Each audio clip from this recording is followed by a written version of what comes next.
All right, folks, what's going on? It's your boy J Mac right here. Coming to you guys with a video. I ain't did one of these videos in so long. It's been like maybe 3 or 4 years since I've done a video in this style where I just sit down and sort of talk to the people. Um, there's a lot of stuff going on in the world today. A lot of stuff going on with relationships. A lot of things have changed over the years, like over the course of say 4 or 5 years, as far as content on YouTube is concerned. A lot of topics have been touched on. A lot of topics are being touched on, dealing with black relationships, um, black marriages, divorces, all these things of this sort. Um, and props to the guys out there that are doing their thing. Props to the guys that are out there doing their thing, handling their business, making videos, constantly getting better and better, going up higher and higher and stuff like this.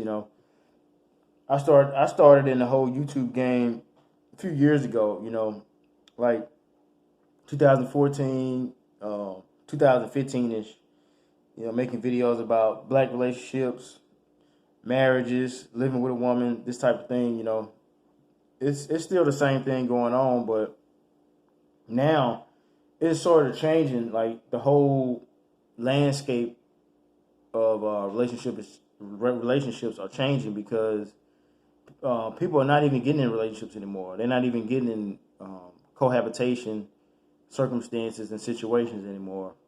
Because, relationship with black people has gone so far left to the point where people ain't even bothering with it now. They're not even bothering with it now. It's to the point where they're not even getting together just to have more than one income to sustain a place together no more. It ain't got just that bad to the point where, like I said, they're not even getting together. At one point in time, a lot of couples, a lot of people was getting together, getting in relationships, you know, um, getting into a place together, cohabitation situation.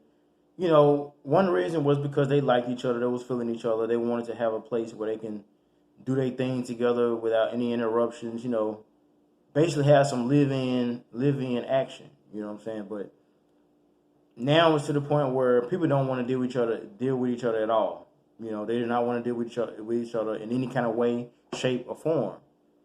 And it's gotten really toxic between black women and black men. And a lot of this is being talked about on YouTube nowadays. A lot of guys are into it. They've jumped into this manosphere thing with the whole relationships and everything. And I like to see it grow like this because these are topics that need to be talked about. I think it's going to get to the point where it becomes sort of mainstream in the future, because it's just too much information being put out there. Too many guys are talking about their situations. They're bringing their situations to a whole.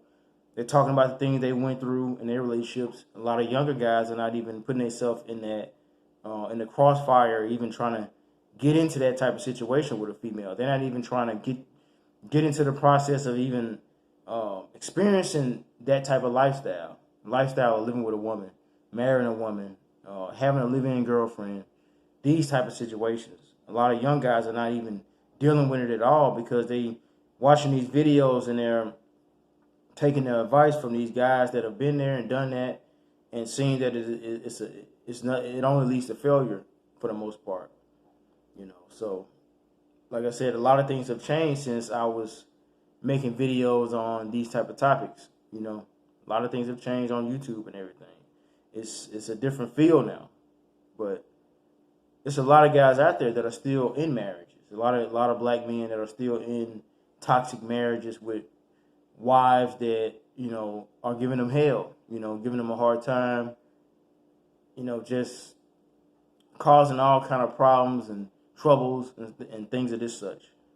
Um, and it's hard for them because, especially for the guys that are married to women that are above a 6, if you're married to a woman that's probably 6.5 and above, that's a black woman, that's, most of them, even the ones that claim they're not liberated, yeah, most of all of them are liberated now. Most of all of them had that mindset. Most of all of them had that feministic mindset. Majority of them are feminists today. Even the ones that these black guys are married to, they're married to feminists or women that were not feminists to begin with, but have now adopted that title. You know, even if they didn't tell the guy, they're just changing up their behaviors. They're changing up their stuff they say because once they marry you, they pretty much got you locked in. It's the same thing that all these other guys been saying. That's just how it is. You got you locked in. Especially like I said, especially if they are 6.5 and above. They know that they can dress a certain way. Put on the makeup, put on the witchcraft, and they can go out there and get all the attention they want because they're above average. A 6 is above average, pretty much. Average is a 5, you know what I'm saying? So they know they're able to do this, and they can taunt their husbands. And a lot of them taunt their husbands by doing this. It puts their husband into a position where they feel like, oh, man, if I don't comply to her wishes, if I don't comply to what she wants, if I don't let her get her way, she's going to go out here, she's going to dress up when she go to work. She's going to dress down. She's going to do this stuff. She's going to do it in a passive way, passive aggression. And she's going to go out here on this job and this and that, whether she's a nurse or whatever she do for a living, where she works around men and women at the job. And she's going to, you know what I'm saying? You know what it means when a woman dresses down, dresses a certain way. They're married and you see them walking out the door. They're sort of dressed, a little special. You know what I'm saying? Sometimes they can do it after a fight too. If the night before it was a fight or the relationship is sort of losing steam, it's not like it was, or she's not getting what she wants. She's not getting the attention she wants. She's not getting what she desires. You may find her starting to dress a little more provocative, putting on some makeup, maybe put on some lipstick or something like that. You see those type of things, that she's doing something. That she's trying to get back at you. She's trying to find somebody else. She's trying to get some more attention. She's trying to do something. She's either trying to trigger you or she's trying to find a way out of this marriage and situation. But a lot of guys have caught on to this. It's a lot of guys in the manosphere are giving this information out nowadays all over YouTube. So a lot of guys already know about that. They know about those circumstances. But sometimes it's different when you live that. Like I always heard the best sense is bought sense. So a lot of guys that have never experienced these type of things don't understand how it is. Because they never been in a relationship like that to where you're living with a female and you're going through these things, especially if she looks good. You know that the handwriting is probably on the wall.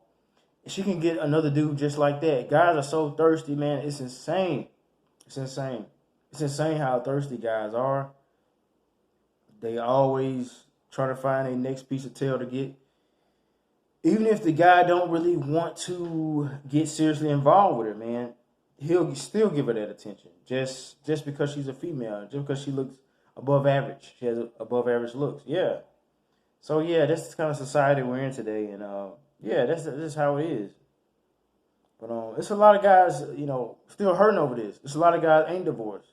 There's a lot of guys are stuck in marriages with females like this that are giving them hell. Women that before they lured them into their web, they were not toxic. They showed no signs of toxicity. They showed no signs of being argumentative.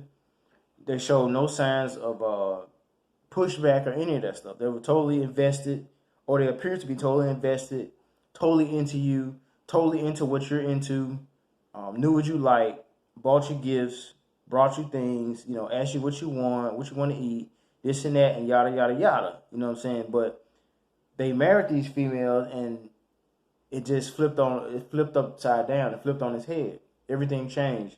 Bait and switch, pretty much. And, I don't really know what the solution is for this. I mean, maybe the guy can try to get out of it. Maybe he can try to switch the game up and, fix himself up. If he's out of shape or whatever, trying to get himself together.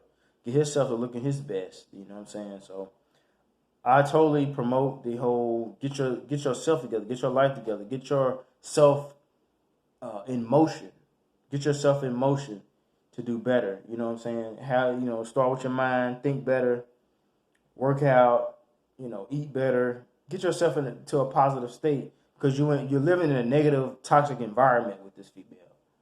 You're already taking in all this toxicity. You need to work out to release that stress that you get from even dealing with her. Because you're dealing with her. When you're living with her, you're dealing with her. You're dealing with her. Unless you got another place somewhere that you can go to, which I wouldn't promote it to be another female's house or another female's living arrangement. It shouldn't be going to another woman's house to get away from your wife. It really shouldn't be that because you can get drama from that side too. So that's really not a good solution. It's not a solution to dealing with the toxicity at your house. And a lot of black women, they'll be toxic in front of their children as well. They don't give a damn if their kids around. They'll say whatever they want to say while the kids are walking around the house. Listen to everything that they're saying. They're taking all this in too, and the women don't think about that. The black women don't think about that. And the father had to sit there and try to compose himself to keep himself from snapping off at her too hard. So because the kids are there. It's in the presence of the kids. Some mothers use that to their advantage to, be able to say whatever they want. But at the same time, it's affecting the kids. It goes a long way. I plan on doing other videos on this topic because this is one. I feel like this is a part of the manosphere that really ain't been talked about. Not too much. Maybe it's touched on a little bit. But most of the guys that are in the manosphere, they're like single. They're not in relationships. They're not in marriages. They're just sort of doing their own thing, which is great. That's the way to go if you're not already tied up, locked up with somebody. But a lot of us guys are red pill and we're married. You know what I'm saying? We took the red pill after marriage, after kids, after all this stuff we invested all our money, all our time into. And sometimes it's to the point where you're so far in it that you feel like you will lose more getting out of it now because of how the court system is and how all that stuff is. It's a hassle to get out of. It's hell to get out of. Easy to get into, hard to get out of. But yeah, I'm going to extend this video to a part 2. So like, comment, and subscribe because I will be coming with more. I'm just starting this thing off again. This is boy Loverboy J Max starting it off again, man. Big shout outs to all the guys out there doing their thing in the black manosphere sector of YouTube. Appreciate all you guys doing your thing and spreading this message. You ain't stopping what you're doing. You're keeping it going and keep it going. This is what we're gonna do. Keep it going. Anyway, coming to you guys with part 2 very soon about how guys that are still in relationships are still dealing with this thing. They took the red pill afterwards, and they're still going through hell in toxic relationships. Peace out.